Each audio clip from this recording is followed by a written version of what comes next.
Assalamualaikum warahmatullahi wabarakatuh. Selamat datang kawan-kawan semuanya di channel Riam Biru. Terima kasih banyak untuk kawan-kawan semua yang sudah berkenan hadir di channel ini. Dan kali ini ada satu cerita datang dari Mas Iqbal di Blitar. Mas Iqbal menceritakan tentang satu peristiwa horor atau pengalaman horor yang pernah dialaminya sekitar tahun 90-an. Jadi di tahun tersebut, tepatnya tahun berapa Mas Iqbal kelas berapa SD itu pun tidak terlalu ingat ya. Jadi di tahun-tahun segitu, ini kan berbeda dengan kehidupan yang sekarang seperti gambaran di cerita-cerita sebelumnya. Ya, mungkin rata di semua daerah begitu ya. Dulu tahun-tahun 90-an anak-anak kecil itu selepas maghrib udah memasuki malam hari sekitar setengah 7, jam 7 biasanya mereka tuh keluar ya. Kalau misal di kampung-kampung ada yang pengajian atau apa, ada yang ngaji, ada yang selepas ngaji itu nanti lanjut main-main gitu di sekitaran rumah warga di situ. Hal itu pun sama terjadi di kampungnya Mas Iqbal sewaktu masih kecil.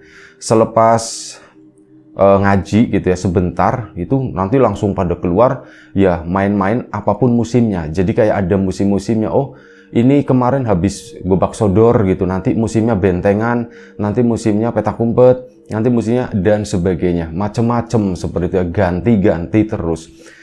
Dan pada suatu malam itu pernah terjadi ya, satu malam yang sebenarnya lumayan cukup dinanti-nantikan oleh anak-anak gitu ya. Dan dulu itu relatif lumayan cukup sering, meskipun enggak setiap minggu atau enggak setiap minggu atau setiap 2 minggu sekali, bisa beberapa bulan sekali itu listrik padam. Jadi termasuk sering ya, kalau dibandingkan sekarang udah lumayan cukup agak jarang. Nah dulu sekali padam itu bisa lumayan cukup lama, bisa 2-3 jam. Dan yang diharapkan oleh Mas Iqbal dan kawan-kawan yang memang di tahun 90-an tersebut listrik sudah hampir merata di kampungnya di sana, ini berharap mati lampu gitu. Cuman mati lampunya itu jangan siang, mati lampunya itu malam hari. Kalau misal mati lampu malam hari pasti rame, pasti ya lebih seru lah, gelap-gelapan gitu. Orang tua zaman dulu itu cerita kayak misal bapaknya Mas Iqbal dulu sewaktu masih muda bagaimana zaman neneknya, kakeknya kayak gitu tuh pernah dapat cerita. Kalau dulu di kampung ini ya nggak ada listrik kayak sekarang. Dulu itu masih gelap semuanya. Lampu ya lampu-lampu kiyip kayak gitu.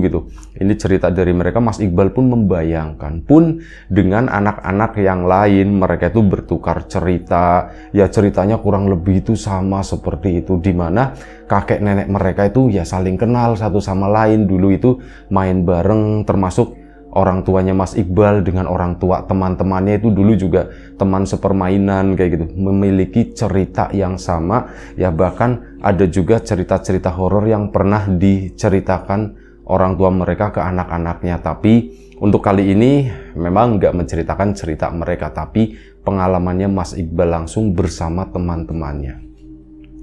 Jadi malam itu sekitar jam 8 itu udah lumayan relatif cukup malam.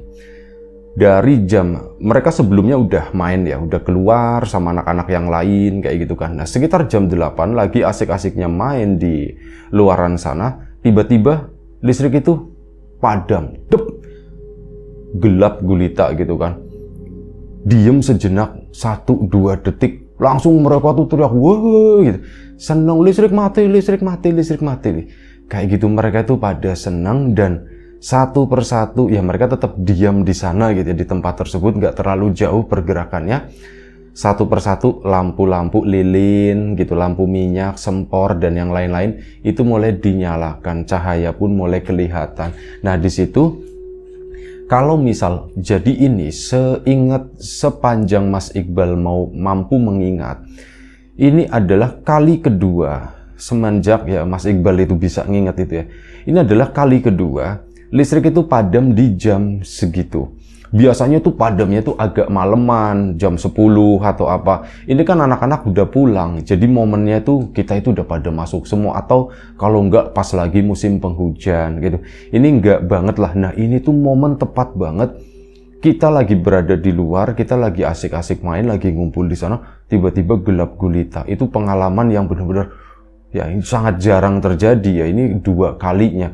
Dan lampu-lampu udah nyala-nyala begitu pun seperti ini, kayak harapan dari anak-anak. Semoga kita tuh dapat excuse gitu, dapat pemakluman malam ini kita bisa bermain itu lebih malam lagi. Biasanya itu maksimal jam 9 udah harus masuk rumah.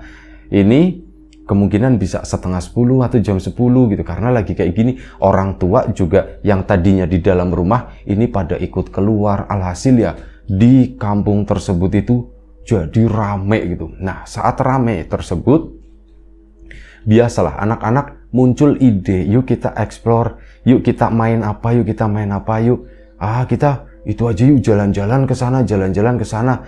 Nah, waktu itu memang rencananya mau main petak umpet, tapi enda males karena apa? Ada beberapa anak yang lumayan cukup gede dan udah mulai udah mulai cukup nakal begitu ya.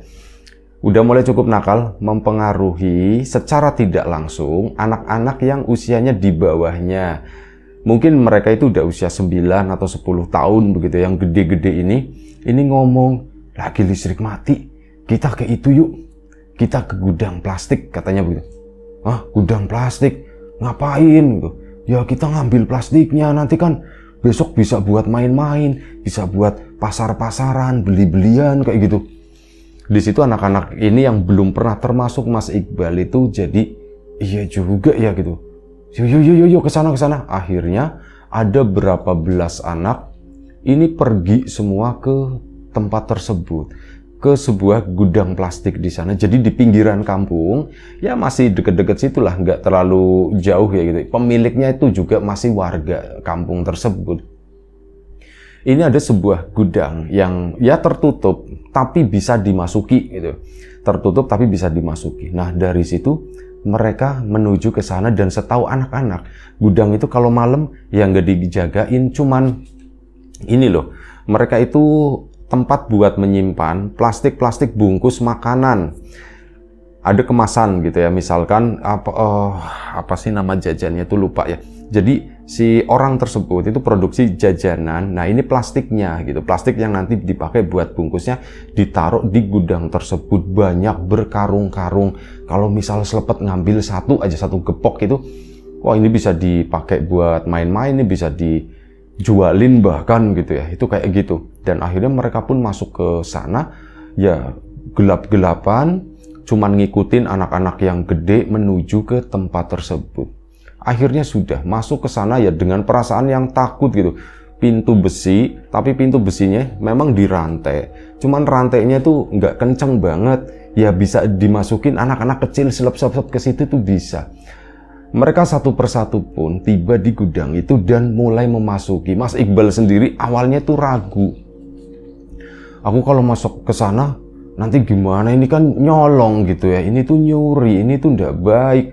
Lalu sudahlah, enggak apa-apa, aku ikut aja gitu, daripada di luar juga aku takut. Nah, ini si Mas Iqbal termasuk golongan yang kecil-kecilnya, itu ada 4 anak, sisanya itu yang gede-gede semua. Ini laki-laki semua, yang cewek itu nggak ikut.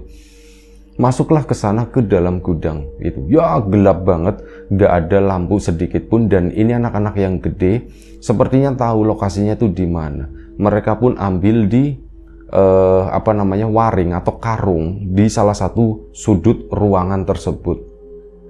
Dan akhirnya mereka tuh ngambil 1 gepok. Nah, udah ambil 1 gepok, yang lain juga pada maruk gitu, pada ikut-ikut. Aku juga ambil. Memang ada karung yang terbuka. Mas Iqbal nggak ikut-ikutan ambil. Udah yang kecil nggak usah, ini udah banyak nanti ketahuan gitu kan.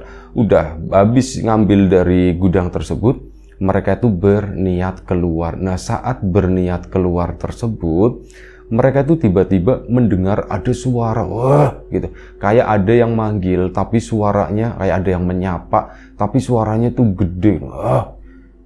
Ya mereka anak-anak kan langsung pada nengok, yang ada itu cuman gelap. Tumpukan karung, ada yang warnanya coklat, ada yang warnanya kuning.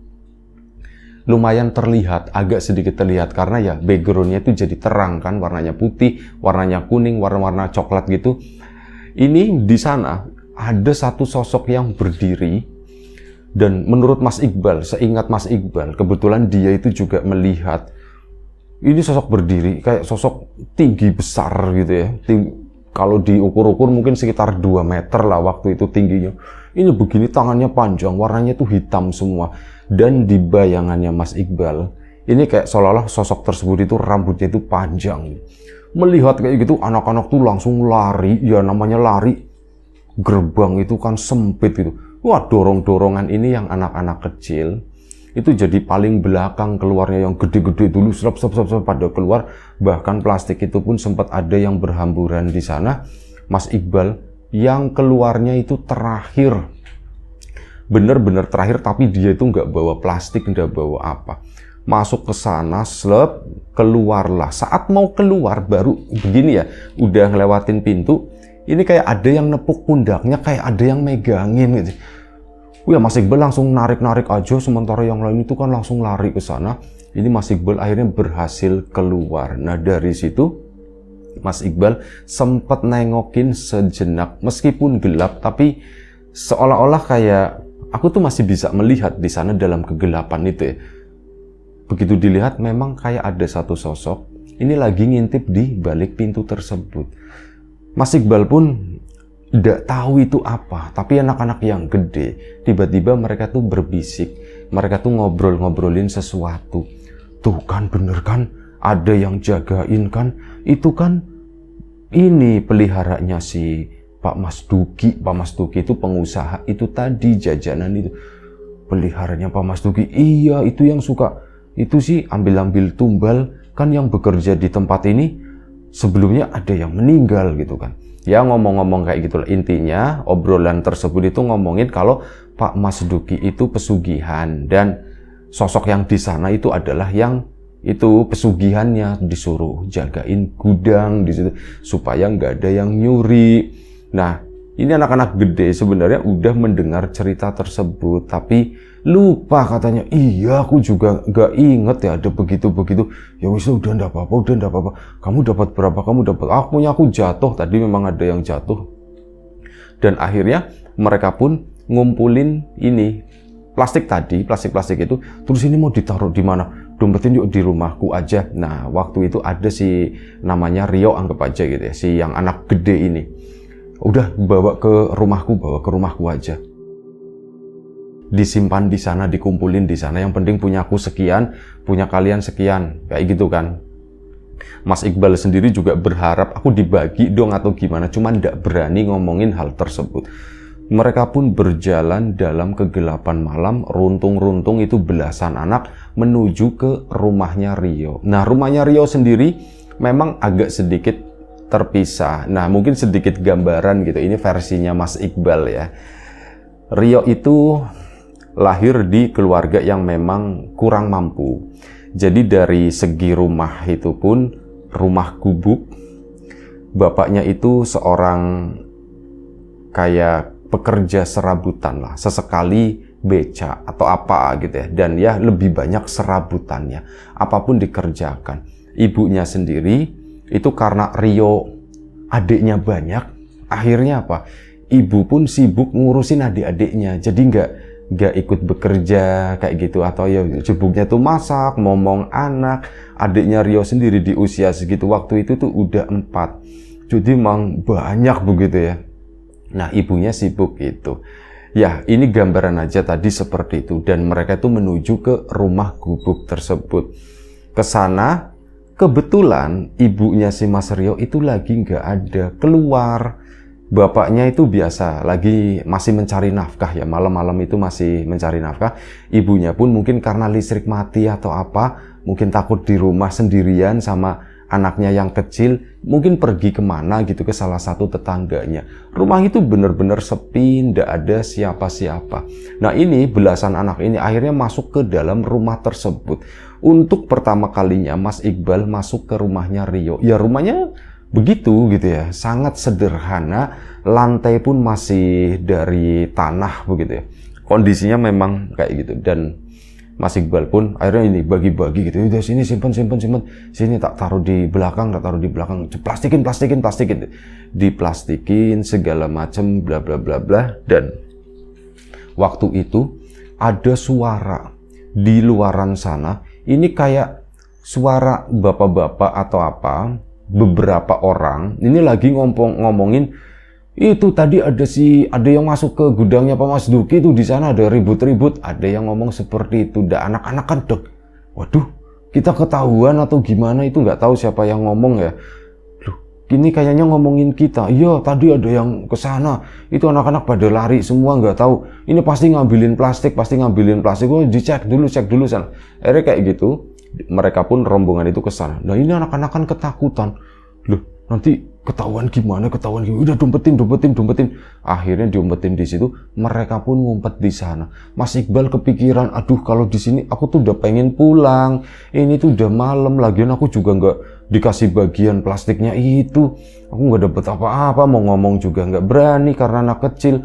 Di satu sisi aku pengen pulang, nanti dicariin bapak gimana. Tapi Rio-nya tuh bilang, udah di sini aja, jangan keluar dulu, nanti ketahuan malu gitu kan. Nanti dimarahin sama Mas Duki. Iya. Akhirnya pada diem di situ 5 menit, 10 menit, dan tahu nggak?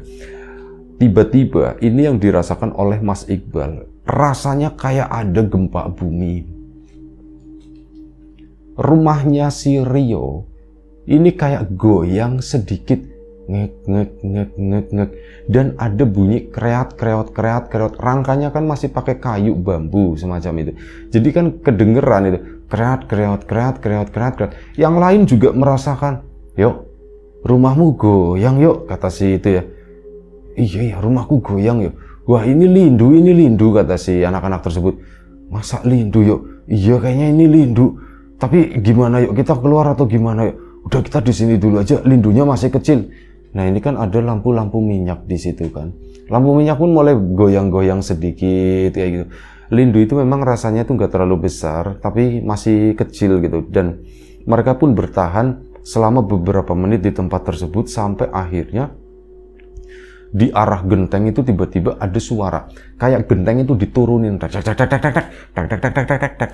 gitu. Kayak gentengnya tuh kayak seolah ada tangan besar itu narik nurunin genteng-genteng tersebut di rumahnya si Mas Rio. Plus ada goyangan itu tadi makin kenceng, kreat. Di situ kan keluar, aku mau keluar. Akhirnya mereka pun keluar dari rumah tersebut, dan saat keluar ke sana si Mas Rio tetap bertahan di rumah itu ya. Dia bertahan di sana. Yang lain itu udah pergi kabur, termasuk si Mas Iqbal juga pulang ke rumah. Saat pulang ke rumah ditanya sama bapaknya, Bal, anak-anak yang lain juga, weh kalian dari mana, ini udah malam. Pak, aku habis main ke rumahnya Mas Rio, kata si Mas Iqbalnya terus terang begitu ya. Oh, habis dari sana, aku jauh banget mainnya sampai ke situ. Iya, tadi main petak umpet Pak. Lain kali ndak usah main petak umpet seperti itu, lagi gelap-gelap begini, ndak usah main yang jauh-jauh, katanya. Itu tadi katanya ada yang gudangnya Pak Mas Duki, kamu nggak ikut ke sana kan? Ya Mas Iqbal di situ bohong. Enggak Pak, aku nggak ikut Pak, aku nggak ikut ke sana Pak. Oh ya sudah kalau kayak gitu, kata si Bapis. Pokoknya jangan ikut-ikutan yang seperti itu ya. Itu tuh namanya nyolong, namanya ndak baik. Dan ya di gudangnya Pak Mas Duki itu kan angker, kata si bapaknya. Ya mungkin tujuannya untuk menakut-nakuti si Mas Iqbal. Iya Pak. Nah, nggak lama setelah itu Mas Iqbal sendiri tuh udah cuci kaki, udah cuci tangan, bersiap-siap untuk istirahat. Tiba-tiba ada bunyi kentongan, tang gitu. Pak, itu apa Pak? Bapaknya Mas Iqbal pun langsung bangun gitu, terus nengok ke arah depan cari informasi ya. Ya Mas Iqbal dan keluarganya itu juga ikut di belakangnya. Kondisi lampu itu listrik belum nyala. Rame, warga pun saling bertanya, Pak ada apa ya, ada apa? Nah, baru suara itu tuh muncul, kebakaran. Sampailah suara tersebut di area sekitar rumah Mas Iqbal. Dari situ informasinya maksudnya ya. Duh, kebakaran, rumahnya siapa yang kebakaran? Itu rumahnya Pak Kudi, rumah Pak Kudi kebakaran. Pak Kudi itu bapaknya si Mas Rio. Hah? Itu kan rumahnya Rio, kata si Mas Iqbal dalam hati. Iya bener Bal, itu kan rumahnya Rio Bal. Pak, kenapa kebakaran? Ya ndak tahu. Yang tadinya mau tidur, akhirnya keluar rumah lagi. Udah, kamu nggak usah kemana-mana, kamu di sini aja, kata bapak. Sampai akhirnya, ya di sini aja. Bapaknya ke sana, Mas Iqbal ikut geser ke sana. ke sana lagi, ikut geser ke sana. Akhirnya kan posisinya makin deket, makin deket, makin deket. Akhirnya melihat rumah kebakaran tadi, rumahnya Rio itu udah habis terbakar. Ibunya pun nangis di sana. Waktu itu bapaknya juga belum pulang, bingung kan yang ada. Dan memang entah kebetulan atau apa, sekitar 10 menit saat lagi bahas-bahas kayak gitu, lagi bahas-bahas rumahnya Rio, lampu pun nyala, terang lagi di kampung tersebut. Makin kelihatan nasib rumahnya si Rio tersebut. Mas Iqbal pun bertanya-tanya, Rionya kemana ya Pak ya? Oh iya, Rionya kemana? Akhirnya kan bapaknya Mas Iqbal nanya, lah Rio kemana? Rio kemana? Rio kemana? Ternyata apa? Rio ada, cuman posisinya di belakang rumah di sana itu lagi nangis, lagi ketakutan. Ini Rio di sini, ini Rio di sini. Akhirnya dibawa ke depan kan. Nah, saat dibawa ke depan udah ngelihat Iqbal, Rio itu kayak ingin menyampaikan sesuatu rasanya, cuman Mas Iqbal itu diem aja. Takutnya apa? Tatapan itu sebagai ancaman. Bal, kamu jangan ngomong masalah itu ya. Seolah-olah seperti itu. Tapi di satu sisi, yaitu tadi, kok kayak mau ngomong sesuatu gitu ya. Mas Iqbal pun memilih untuk diem aja. Dan waktu itu, yuk kamu ndak apa-apa. Ditanyakan sama warga, nggak cuman bapaknya Mas Iqbal doang, tapi rame di situ. Keluarganya Mas Rio dikumpulin di sana. Yuk kamu ndak apa-apa ya Mbak, sampean itu tadi di mana? Saya itu lagi di rumah tetangga, kata si itu ya. Dan Mas Iqbal yakin yang tahu kejadian ini itu cuman Rio. Soalnya terakhir Rio itu kan ditinggalin di dalam rumah di situ. Pasti dia tahu yang terjadi, pasti dia tahu. Tapi Mas Iqbal juga nggak berani untuk membuka omongan gitu ya. Udah aku nunggu diem aja sampai akhirnya Rio itu cerita. Ceritalah ke para warga di sana. Tadi ada gempa katanya begitu. Ada lindu. Hah? Lindu yuk, lindu di mana yuk? Yang lain itu warga nggak ada yang merasakan. Ada lindu tadi, rumahnya goyang-goyang. Ya Bal ya. Akhirnya Mas Iqbal kan kebawa. Teman-teman yang lain yang ada di situ juga kebawa semuanya. Bapaknya Mas Iqbal, iya Bal, beneran tadi ada lindu. Iya Pak, ada lindu Pak. Oh gitu. Jadi gimana ceritanya? Ceritanya itu gimana? Di situ akhirnya terpaksa si Mas Rio pun cerita.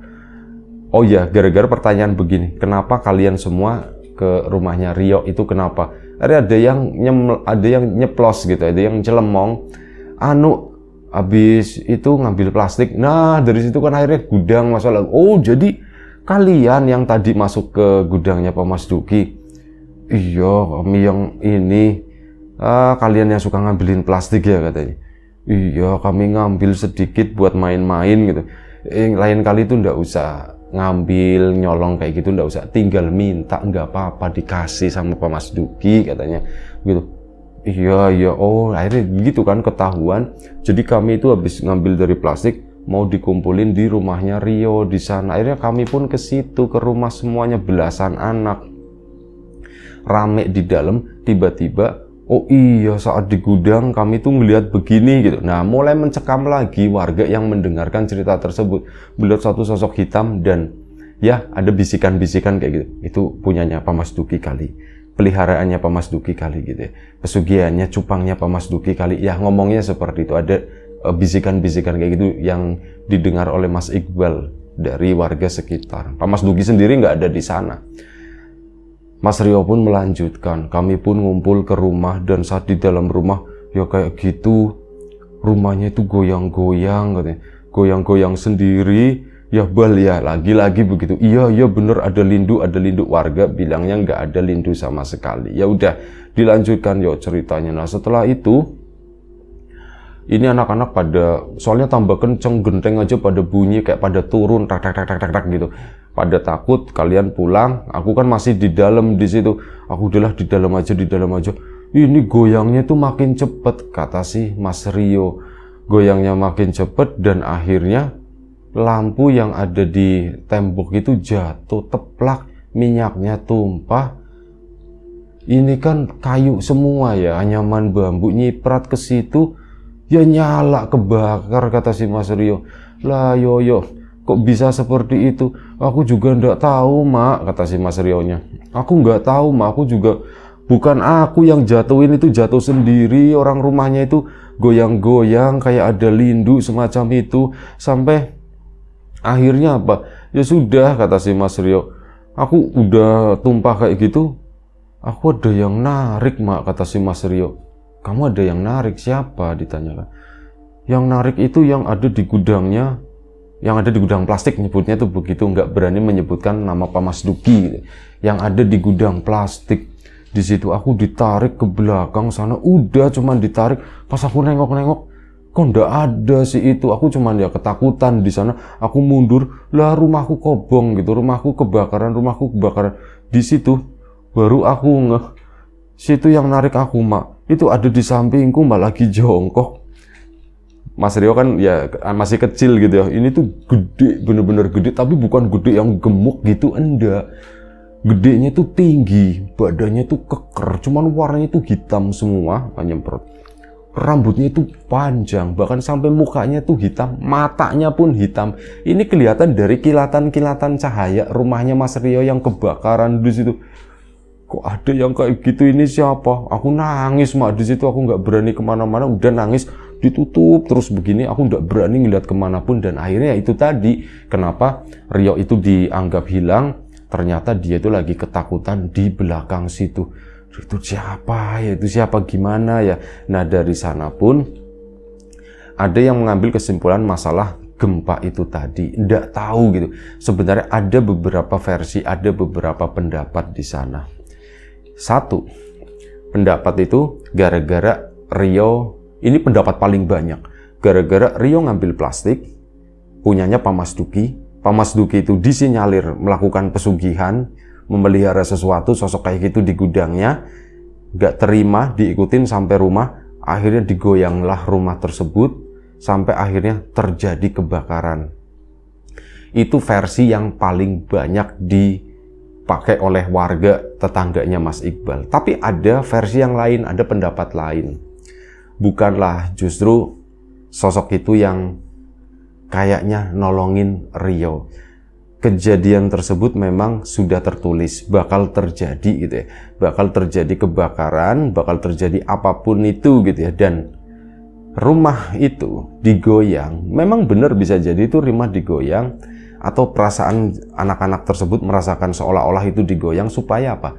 Anak-anak itu udah keluar, supaya anak-anak itu keluar karena tahu akan terjadi yang namanya kebakaran di rumah tersebut. Jadi supaya semuanya itu selamat.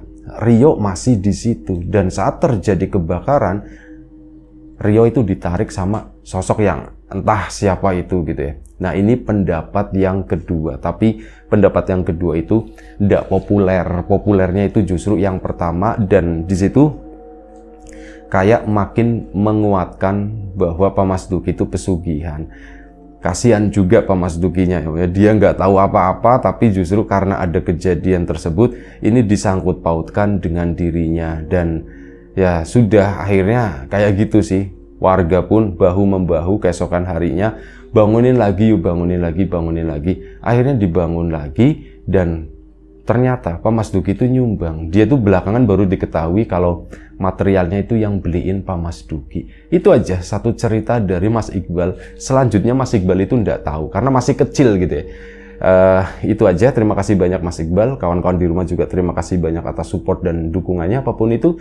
Kawan-kawan subscriber, kawan-kawan membership, kawan-kawan yang udah kasih support dalam bentuk super thanks ke Riam Biru, terima kasih banyak semua. Kawan-kawan yang udah ngasih like, udah nge-share ke yang lainnya, juga kawan-kawan yang udah ninggalin komentar, terima kasih banyak. Semoga semua kebaikan-kebaikan itu nanti dikembalikan lagi ke kawan-kawan semua menjadi sesuatu yang lebih besar, sesuatu yang lebih berarti, sesuatu yang lebih bermanfaat lagi nantinya. Doa terbaik dari kami untuk kawan-kawan semua, semoga selalu diberi kemudahan dalam hal apapun, termasuk kemudahan dalam hal rezeki. Yang sakit segera diberi kesembuhan, yang sehat tetap dijaga kesehatannya. Sampai jumpa di episode selanjutnya. Riam Biru, jaga kesehatan kawan-kawan semua. Assalamualaikum warahmatullahi wabarakatuh.